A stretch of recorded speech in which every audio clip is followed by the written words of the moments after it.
I'm Luke Beard. I'm Chris Green. I'm Riley Gunter. And I'm Nash Rainey. And we are The the Backups. All right, guys, let's kick into it. NBA playoffs. It's playoff season. We've been watching a good portion of it. Let's start with Sixers versus Nets. So far, been a very one-sided series. They can't really no one can seem to stop Joel Embiid on the Nets. Yeah. Mikal Bridges playing very well, though. Or Michael Bridges. Yeah, Mikal Bridges, yeah. Yeah, I feel like this is one of those. It's like a stereotypical first round matchup where it's just one of these teams is just the clearly better team. Yeah. Like I don't imagine the Nets are gonna turn this around. And Joel Embiid's been playing fantastic. But did y'all see that Cam Johnson dunk on posterize on Joel Embiid though? Yeah. I feel Johnson's him. Even though I feel like it's gonna be a one-sided series, I do think that it'll be a lot of highlights that come out of this series. You know? The Nets will definitely take a lot out of this heading into next season. Yeah, for sure. Not like momentum, but they'll take something with them that they need to push them possibly to the playoffs again next series. Yeah. I mean, Dinwiddie's a good guard. Michael Bridges, like we said, very good player. Cam Johnson's a good player. They have a lot of talent. If Ben Simmons will, start playing like Ben Simmons of old again, this could be a really good team in the next couple of years. I don't know if he'll ever play that way again. But if he does, manage to play that way again, this could end up being a good team. Yeah, and I think one of the underrated aspects of this team especially is that, I mean, at least how I saw it, after the whole Kyrie and James Harden and Kevin Durant debacle, I really didn't expect them to really even be in the playoffs. So the fact that they're still competing at that kind of levels, I find it impressive. To be fair, though, they did kind of make it because they were kind of pushed by, the earlier in the season with KD and Kyrie. Yeah. They didn't have a great record coming out of the All-Star break, so they were really helped from they were KD and Kyrie. Because I only know this because of Kyle Kuzma, but they were 11-13 after the trade. So. Yeah, they had a losing record coming out of the All-Star weekend. So it's just interesting to see. I mean, at least they still made it. Yeah. Good on them for still making it. They still That's all that matters. competed enough. Let's go to the Warriors and Kings. Sacramento Kings so far have been clearly the better team in just all aspects of the game. Draymond Green has re-cemented himself as the dirtiest player in all of basketball. I understand the whole, Sabonis was grabbing his leg. I rewatched it this morning. He's covering his face. He falls down, covers his face. Draymond's leg gets trapped. Whatever. There's two angles. There's one you look at it like, oh yeah, he's definitely holding his foot, and then he was just trying to get out. Then you look at it the second angle, you're like, oh no, Draymond Green, he on purposely. Yeah, there's no excuse can't be to doing curb stomp a man's chest like he did to DeMarcus. If you're going to be doing that, you might as well not. First of all, you start the season off punching somebody, and then you on your own team. And then, on your own team. Then you do a WWE stomp on somebody in the playoff game. You need to be in the WWE, not the NBA. No, it's time for Draymond to really reevaluate his position in the league. If he doesn't get a suspension, they're saying it's unlikely. That's a little upsetting because I feel like they said that's kind of like throwing a punch in a game. Throwing a punch. Like Gobert got a suspension for throwing a punch at his teammate. Draymond's not getting one for curb stomping one of the best players on the other team. That's the type. You can't do that. That's the type of privilege you get when you're the Golden State Warriors. That's true. You can't just jump on a man's chest. That's ridiculous that he's not going to have any repercussions for it. That's the NBA obviously showing. Yeah. No, I'm not going to get into that, but it seems a little favoritism. I can't say it is favoritism, but it seems that it's just kind of ridiculous that he isn't getting some sort of repercussion besides getting thrown out of one game that was in the fourth quarter already. Yeah. There's definitely a question there for, how would it have been treated differently if it wasn't the Warriors. But I think what's really, it overshadows a little bit just how well the Kings have been playing. Like this is, I know a few of us thought that the Warriors coming in as a 6th seed were going to be a little bit competitive. And the Kings opening up a 2-0 series lead and just competing really well against this Warriors team is impressive. From what I've seen, a parked car could be on that court, and the Warriors could still not guard it. It's just... Well, it feels like De'Aaron Fox is really the explosive offensive player that the Kings need. He's the fastest player in the league. No one can seem to, get around that because Klay Thompson's not going to be able to run down De'Aaron Fox. He's coming off, like 2 ACLs. 2 ACLs, yeah. You can't really expect him to guard him. Curry's not the best defender in the league. Draymond, you want him on Sabonis, not on De'Aaron Fox. And then they have other guys who can still score. Malik Monk scoring at will, it seems. Harrison Barnes, another guy scoring in big moments. The Kings seem to play as a team. They seem to be very united together. They've been playing together for a good bit now. A lot of the guys have been, together. De'Aaron Fox and Malik Monk played college ball together. And then Sabonis came, I believe, last year. And he has been a big part of that organization, clearly. Harrison Barnes has been in the organization for a couple years, ever since he got traded by the Mavericks in the middle of that game to the Kings. He's been huge for the organization. He's really seems to help guys like Fox and Sabonis really grow into their own and become these all-star players we know they can be. I saw something on social media where people are like, this Kings offense is better than the Warriors during their big run. Statistically, it's one of the greatest offenses. I didn't believe it, but after watching both games, I think that's definitely better. Statistically, it is one of the greatest offenses ever seen in basketball. Their defense isn't amazing, but when you have Steph Curry just chucking up shots like he was doing in the fourth quarter last night, the final 3 minutes, he was just throwing shots up. 13 from the three-point line is not going to get. When you're the greatest shooter of all time, you can't shoot like that and expect to win a playoff game. And also, Jordan, if the Warriors want to come back in this series, I'm going to need Jordan Poole to play a little bit better. 4 points and going 1 for 7 from the field that's not going to get you a playoff win. I think we all know how to get him to play better. I think, if maybe it'll happen when going to at Golden State. We'll see what happens, but if the Warriors do have one of the worst records on the road too. The road games. And also, the Kings are one of the best road teams this year. So expect a possible sweep. That's all I'm going to say is a possible sweep. Expect it, but the Golden State Warriors are one of the best teams at home this year as well. That's true. So you got to look out for that. As much as I hate to see it, I think a sweep definitely. I think the Kings taking 5 or 6. Yeah, I would see that. Yeah, I can see it going 6. Yeah, I can see it going 6 with the Kings winning it. 6 games absolutely seems. Because I think the Kings will take at least 1 in this next 2 games at Golden State, and they'll win the last game. If the Warriors do win this series, it'll be in 7 for sure. Yeah. It'll be in 7. Can't stop the Beam team though. And then we have Grizzlies Lakers. Yet again, another series I just don't see really going to end up being competitive. I do think the Lakers will end up taking this pretty handily. Jaren Jackson Jr. just won Defensive Player of the Year. Well-deserved. Very good defender. Very good player. He's really grown to his own in the league. But, LeBron, Anthony Davis, you have these guys who just kind of overpower you. Although Anthony Davis... Having a legacy game 1. Yeah. It's just guys you don't expect to, play at these high levels on the Lakers have been stepping up all season. Austin Reeves has just been consistently stepping up when he needs to. Overall, it's just like very good team play. Another team who have seemed to get it together more recently. I'm not a huge fan of the Lakers. However, I do respect what they are doing with their team and how they are building themselves. Yeah, no, especially I think the Lakers is one of those teams where they hit their stride at the perfect time. Like they came down from I think maybe 9th or 10th in the West at one point, and they've been playing well as of late. And this is really when you want a hot streak, and they've been playing well. And I think they're going to be a team that could do something more in the second round, but I think I imagine this first round will go. Yeah, and then John Morant also injured, it's going to be hard. So it's going to be hard to win without your best player. Yeah, it's just how it is, and it seems like every time the Grizzlies lose Ja, it's downhill from there. It's hard to play without your best guy. Yeah. Though. Yes, I heavily dislike Dylan Brooks, so go Lakers.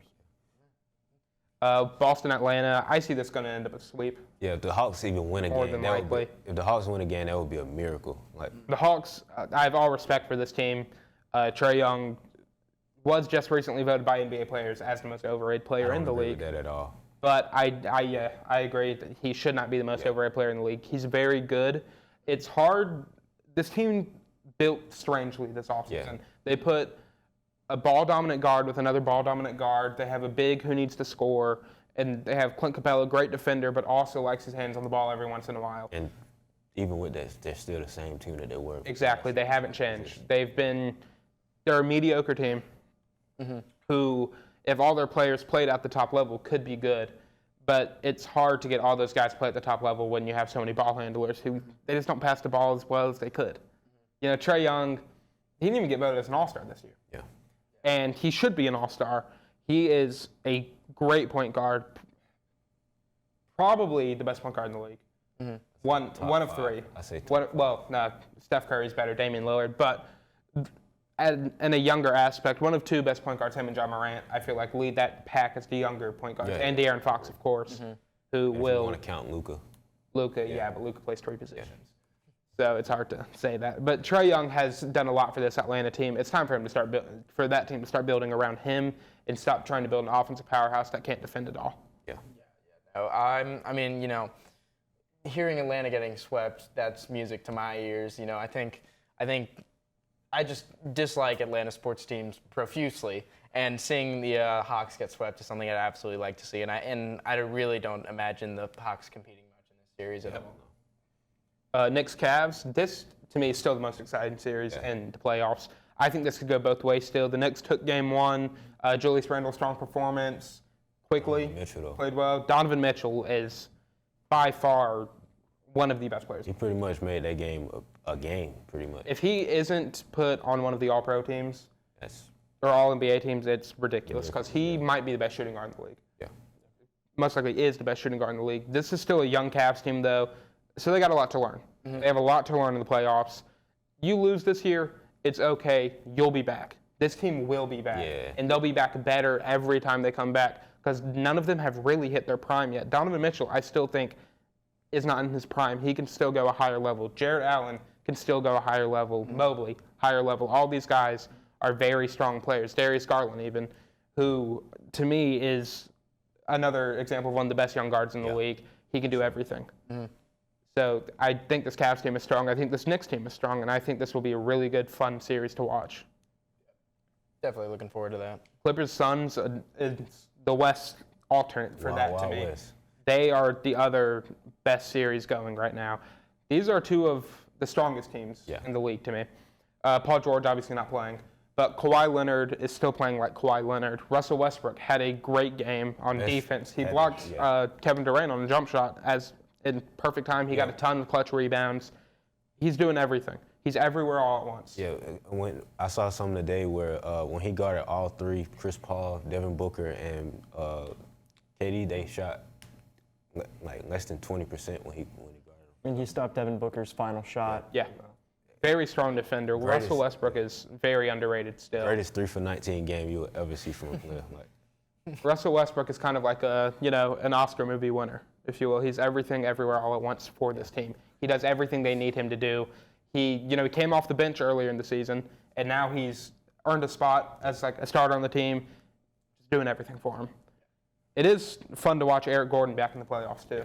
Love watching Eric Gordon in the playoffs because you don't know if he's going to go, 10 for 10 or 0 for 30. Yeah. It's how Eric Gordon is. So inconsistent. Very fun player though. Very good player. And then we have Nuggets Timberwolves. I think it's Nuggets Timberwolves. I think it's exactly like I said. These are just two teams that seem to be smaller marketed teams, kind of. Yeah. The Nuggets are going to beat them, I think. Yeah. I don't want to say for sure because the Timberwolves could do some crazy Timberwolves things and pull off an upset. Yeah. I don't think that'll happen. Yeah. Jokic is still a top 3 player in the league. When he has a supporting cast around him, they are seemingly one of the more unstoppable teams. Yeah, it's just one of those first round matchups where it's like Another one that's, It's just happen. there, yeah. Heat Bucks, I thought was going to be one of those too. I thought it was going to be a first-round matchup. Oh, the Bucks are going to sweep them. Heat took game 1. Jimmy Butler is the best playoff performer in basketball. You cannot stop Jimmy Butler when it comes to the playoffs. We saw him in the bubble. The Heat should not have been in the finals in that year, and they made it.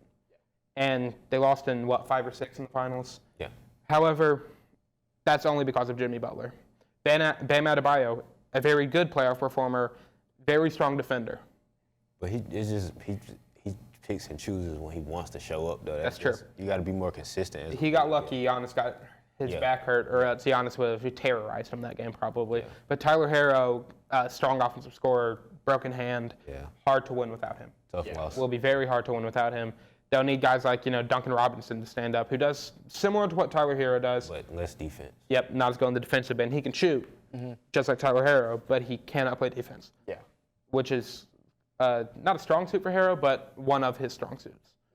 So we'll see what happens to that series. I still think the Bucks will have it as long as Giannis, comes back, doesn't get hurt again, plays at Giannis level. Yeah. I think they'll be okay. I think it's a product also of NBA playoffs where it's, if it takes 4 games to win a series, you don't get the upsets. You don't get one, it's okay. Yeah, they'll pick up 1 or 2, but really, most of the time, teams like the Bucks are going to win. Yeah. In the 7-game series, they will adjust well enough to win. Yeah. Although Eric Spoelstra is one of the greatest coaches of basketball. coach. So it's going to be hard to beat him with adjustments because he will adjust right back to you. It's going to be a fun game, fun series to watch, I still think. Clemson spring game. So we had, went out there Saturday. Sadly, Nash was not with us, but we watched it happen. I don't know what to say about the team. I mean, we'll start off with the quarterbacks. Shaky. That's the big word. A little worrisome going into the season. Cade's passes were they were shaky in the air. I mean, not right on target. He threw a couple low balls, overthrew a couple, but I mean, hopefully he can adjust better towards beginning of the season. We still see when the defense would pressure him, he would run backwards. It's only April still. But yeah, to give I mean, it looked like he still had some of those traits tendencies that he had to in run the Tennessee backwards. game. Yeah. And another thing you can look at is the quarterback play was shaky, but you also got to look at the fact that the secondary might be really like that this year. Yeah. Makuba and Wiggins were pretty much locked down for them. As well as R.J. Mickens. Very strong secondary this season. And then Vizina, who I thought was going to be the second string, although Luke was quickly to tell me no. But It's proven right as Hunter Helms played much superior to Vizina. Vizina, who had 2 picks back to back in his last 2 possessions of the game, one being a pick 6, lost a game for Team Orange. I think he'll still be fine. Clearly, he's a freshman. He's going to be redshirted, and clearly that is the correct choice. He's a young freshman, very good player. He will be okay. Just give him time to grow in a new system. Garrett Riley obviously did not open up the playbook, as he should not have at the spring game. Don't open it up. I think everything will be okay. The running backs looked very good. Maffa's a tank. I mean, he's a tank. He's a beast. He's Dominic Thomas, he's a tank. He's quick. He does everything you need him to do. And Will Shipley didn't play. We know how good he is. Yeah. He's a future, NFL draft pick. Yeah, we don't really need assurance about Will Shipley. No, exactly. He shows us during the season how good he is. I think I think it's several factors pouring into this. Like, you have a young quarterback who's only a sophomore, and it's only April, and it's a new OC, and you didn't open the playbook, and then you combine that with you're playing one of the best defenses in the country. I think it doesn't tell as much as it looks on paper. Yeah. I think this is going to be a that much different. That is one better thing to offense. realize, that Cade was going against one of the top defenses in the country. Yeah. He doesn't have 3 games against weaker non-conference opponents to learn the playbook. He's playing an elite group of ball players, and I think that's probably. I bet that He played the first team defense. Yeah. That's the best way to put it. And moving on to receivers, they were a little bit underwhelming to me. It looked okay to me. I think they'll be fine. Yet again, playbook wasn't open up. Not having Bo Collins, who's one of your big options. Antonio Williams, he's a sophomore, and you're using him as your big target in that game. Exactly. So it's kind of hard to really open it up when you really have one of your starters playing. Yeah. Right. So it's just kind of, they're going to single, double him, press him. They're going to make sure he's not getting the ball. But once you have these other receivers coming in, everything will be fine, I think. Tried to see Someone will get Cole open. Turner, especially. Yep. He was big in the ACC championship, had a few good catches against Tennessee. Obviously, him and Cade have a good connection going forward. So I think as that develops, I think we'll see a better wide receiver quarterback duo going forward. Tight end play, very strong. Jake Brenningstool looks like he will be one of the premier tight ends in college football. He looked fantastic. It looks like catching everything. Garrett Riley's opening up tight end slants through the middle of the field, and it's obviously worked against our big defense. He's getting wide open every time. Wide open, yeah. He looked impressive. Yeah. I'm excited for that. But, back to the defense, very strong play. Secondary looked great. D-line will be one of the best D-lines in college football. Peter Woods definitely. He lived up to that hype. He lived up to the hype. He is strong. He is big. He is fast. He does everything right. Blocked the field goal, too. Yep, blocked field goal. He's an athlete. Yeah. He's a freak. He's a freak of nature. He's huge. He's athletic. And he seems like he listens to coaching. Mm-hmm. He's what a coach wants. He's a coach's dream. A strong athlete who will listen to you. Yeah, no, I mean, from what I've heard and what I've seen online, he lives up to the 5-star defensive lineman moniker. Like, he's proven himself pretty early on in terms of just being able to, he can kind of compete with with our more veteran players, and he's clearly putting in the work, and you love to see that out of a freshman D-line. Yeah. This is a defense that going into the season that I'm very excited to watch, because clearly, that Tennessee game's got to be stuck in their heads, especially the secondary, because Makuba got beat almost every single time. It looked like in the spring game, he listened to what the Tennessee players were saying about them, the entire secondary, and it looks like they're going to be better this year. So I'm excited to see how he go up against big teams like Florida State, Chapel Hill, and Notre Dame. Yeah, I think, ESPN FPI projects us 8th overall to win the ACC. Sounds about right. Yeah. We could go higher if we, win some big games. Yeah, of course. We'll see what goes on. NFL updates. This, to me, is my favorite section this week. The Commanders finally have reported a deal with Josh Harris and his group. He's the owner of the New Jersey Devils and the Philadelphia 76ers, and he grew up close to Washington, D.C. native. He'll do what's right for the team, I think. Yeah. He's done well rebuilding the Sixers, who were terrible, and he has done well, bringing them back to a premier team, as well as the New Jersey Devils, who were terrible at one point. They've gotten good.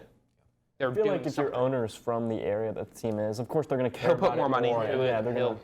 I think there's also something to say there, just like, I think if you just have an all right owner who makes all right decisions, will do wonders for this team. Yeah. Just going. But from I think Dan this will be a Snyder good owner who makes a great decision. And going from for a team that terrible needs owner it. to a good owner. Yeah. That's a massive. An owner who we've seen do good ownership in other sports. Yeah, He's done well. He's exhibited the ability to understand how to kind of correct some of these mistakes that are long-standing in the organization. So I'm really hoping, for the commies' sake, that the ownership really helps out. Yeah, and I think he's a smart guy. He graduated Harvard. He's got to be a smart guy. Yeah. Obviously, he knows how to make money. And I think he'll pour some money into this team, make them better, build them up, hopefully get a new stadium. Yeah, just improvement of something. facilities would definitely help. Get a better Sean Taylor. Yeah, Sean Taylor statue is a must. DeMar Hamlin, thank God, he was cleared for football activity. He is okay. He will be back, he said. He wants to be back on the field. He wants to make an NFL comeback. He said his story's not over. So good for him. I mean, great for him. Yeah. He died on field. Yeah. We saw him die on national television. That's scary. Yeah. Very scary for everyone watching, his family, himself. He came back, and he might make a comeback to the highest level of football you can play. Yeah. That is very impressive. It's very impressive. And it's also, I would say, it's incredibly courageous. Yeah. Like, if that happened to me, I'm done. I'm calling it quits. Like, the fact that he's saying, I know what happened. Nobody can question his Going heart. through, and you he's can't even say saying, it's a near-death experience No. because Literal he did die on death the field. experience. Death experience, and you're like, yeah, I'm going to says- return. Yeah. He said, "Give me one You more." can tell his heart is in it. You can tell. No one can question him anymore. Yeah. He is clearly one of the most motivated players in football. That's always nice to see, is that the players that aren't really in it for the money and they're in it for the love of the game, Yeah. they're coming back to play. It's just Yeah. gonna be really good to see them this season. Yeah, clearly. Steelers trading for Rams wide receiver Allen Robinson, formerly on the Chicago Bears, as their premier receiver. Yeah. He's taken a step down. Yeah. I think on the Steelers, he'll take another step back up. I think he'll be strong for them. Kenny Pickett, adding another guy. He has George Pickens.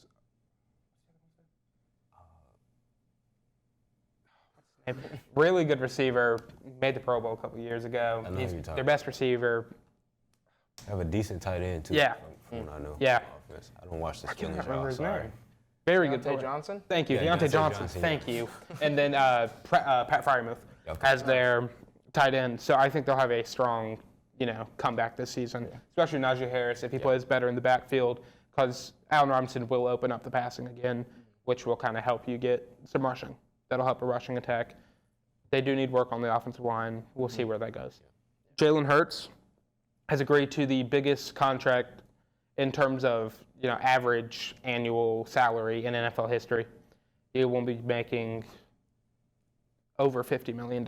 He's guaranteed $179.304 million. It's a 5-year, $255 million deal. He deserves it. Yeah, well deserved. He just led the Eagles, who were having some down seasons after their last Super Bowl run. Right.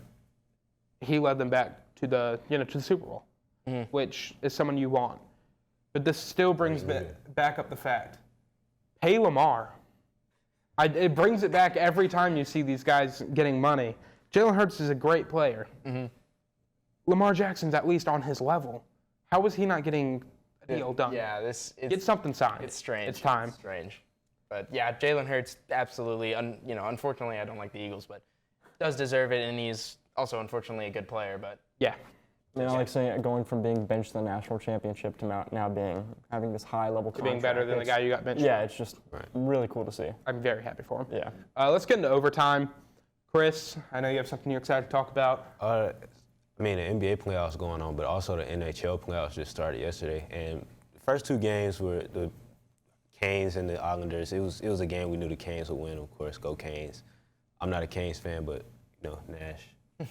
All y'all Canes fans. Really big Canes. Good win for them. And the Bruins, of course, what do the Florida Panthers even do at this point? But you're going to win it. It's pretty much what is the Polar Bear doing in Texas. Yeah. That's the Florida Panthers in the NHL. And the last couple games really exciting. Of course, something that can only happen to the Oilers or the Maple Leafs.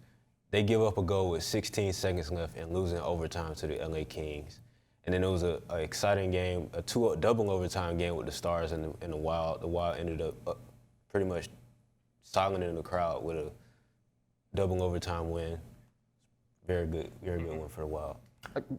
Only thing I can really say about hockey, I'm not the biggest hockey fan. Connor McDavid is going to be one of the greatest players of all time, if not the greatest. It's big shoes to fill.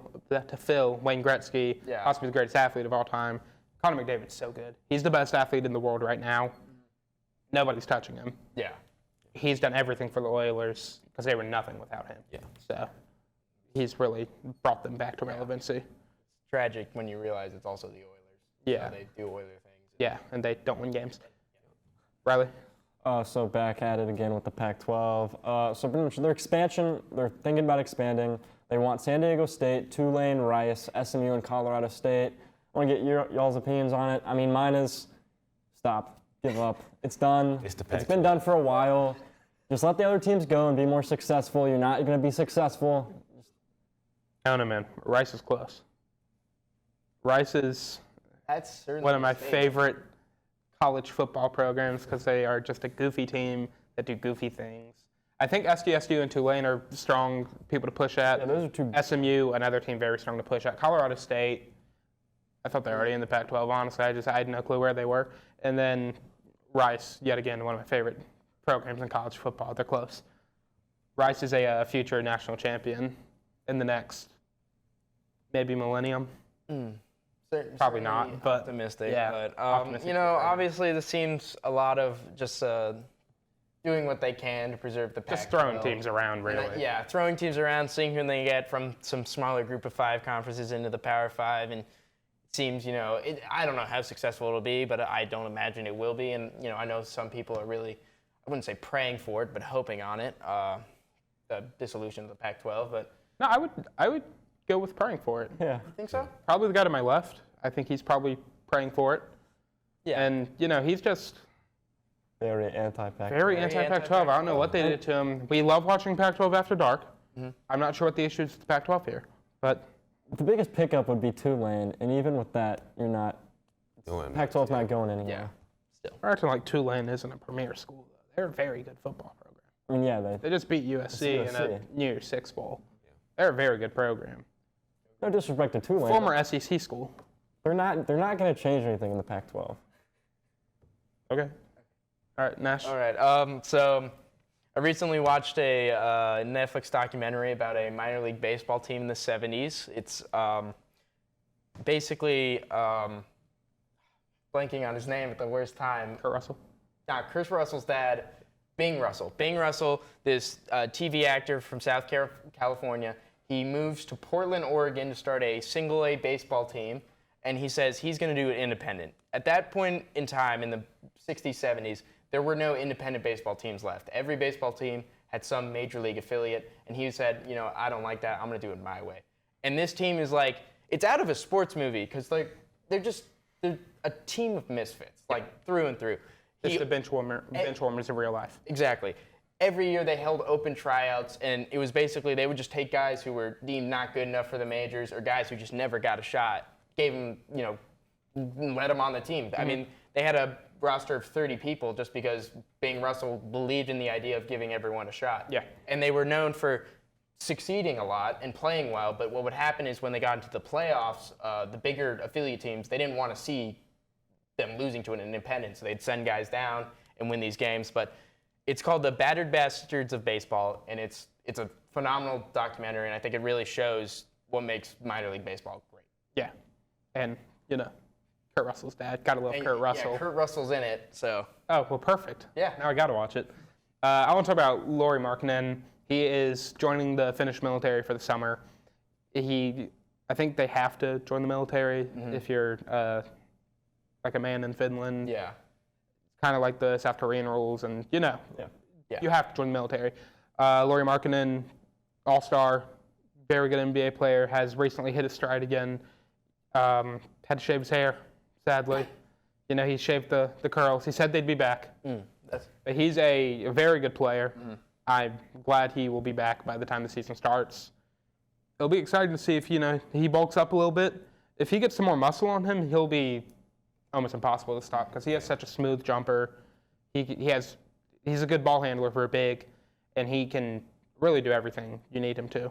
So it's very interesting to see, him in the military now doing his necessary duty. So good for him. Yeah. It's also kind of just an interesting story. Like you obviously in the U.S. where there isn't that kind of requirement, you don't hear about NBA players and stuff like that going to fight in the military. Yeah, imagine you hear like LeBron James going to the U.S. military. Exactly, and it makes me think of, you talked about South Korea, and the popular K-pop group BTS was forced to serve in their nation's military. And while I don't hope it happens, there is a possible future where BTS and the Finnish military at some point meet up, and maybe Lauri Markkanen and the South Korean BTS K-pop superstars, including Jungkook, team up on the battlefield. So, but hopefully that never has to happen. I can't wait for the Jungkook, Lauri Markkanen pickup game. It's gonna go crazy. Jungkook's gonna throw the cleanest lob.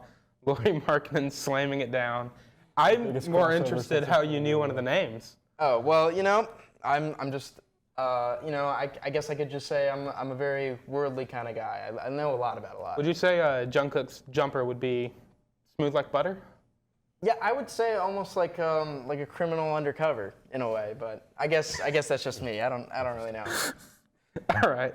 Well, I think that's all we have. I don't know if anyone has anything else they want to add about BTS or Lauri Markkanen doing good for his country. Great for you, Lauri Markkanen. Very happy you're still holding his.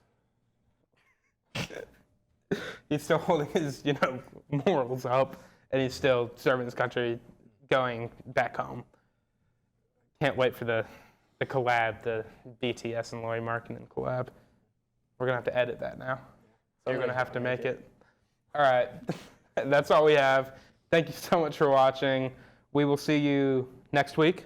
I believe it's gonna be the last show for a couple months. Yep.